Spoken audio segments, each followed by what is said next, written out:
ధనుసు రాశి వారికి ఈ వారం చాలా బాగుందని చెప్పచ్చు. రాశ్యాధిపతి చతుర్థాధిపతి గురువు సప్తమంలోకి మారారు.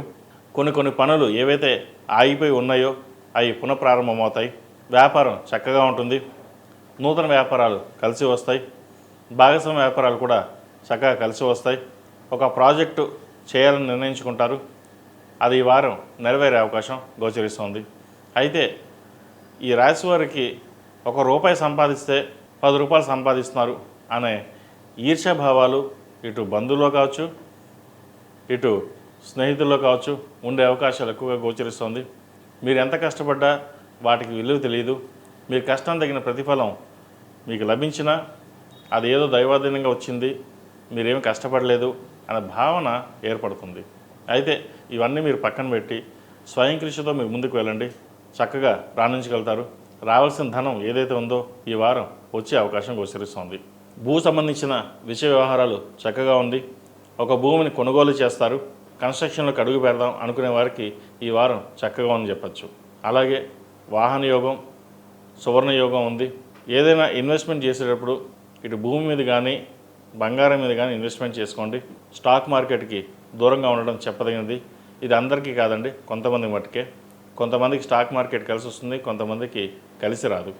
అయితే వీరు స్టాక్ మార్కెట్కి దూరంగా ఉండడం చెప్పదగిన సూచన. ఈ రాశిలో జన్మించిన విద్యార్థులకు కాలం అనుకూలంగా ఉంది. విదేశీయానం చేయగలుగుతారు.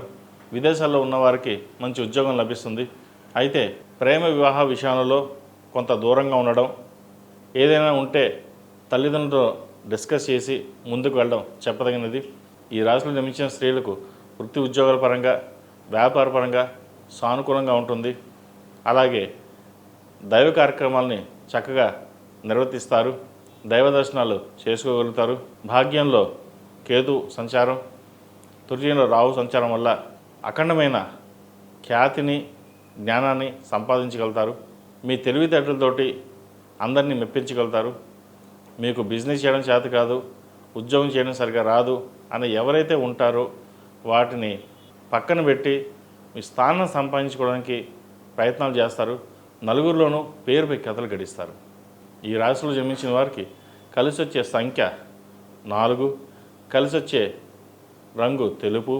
ఏదైనా పని మీద బయటకు వెళ్ళేటప్పుడు సోమవారం కానీ గురువారం నాడు కానీ వెళ్ళండి, మంచి ఫలితాలు సంప్రాప్తిస్తాయి. అలాగే ఈ రాశివారు ప్రతి మంగళవారం, శుక్రవారం నాడు అమ్మవారికి 6వ కుంకుమతో పూజ చేయండి. అలాగే నాగసింధూరాన్ని ధరించండి. నరదిష్టి ఏమైనా ఉంటే కొంతవరకు తగ్గుతుంది.